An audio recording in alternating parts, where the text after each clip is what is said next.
After 2 days of grinding negotiations and intense international pressure, the Security Council finally convened.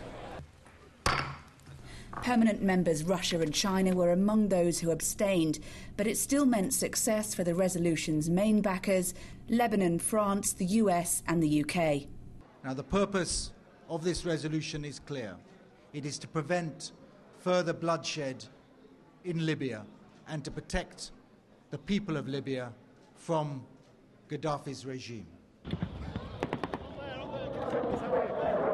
The text demands a ceasefire and establishes a no-fly zone across all Libyan airspace, aiming to protect people from attacks like these. But it goes further, authorising member states to take all necessary measures to protect civilians, paving the way for possible airstrikes on Colonel Gaddafi's forces and military assets.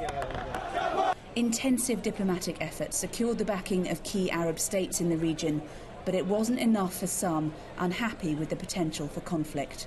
The draft was morphing before our very eyes, transcending the League of Arab States' initial stated concept. Introduced into the text were provisions potentially opening the door to large-scale military intervention. Whatever questions remain, there was jubilation in Tobruk, rebels celebrating the long-awaited promise of international protection. Colonel Gaddafi's government had this response. I think the intention is not to have any fighting in the country and not to have any violence by all the parties.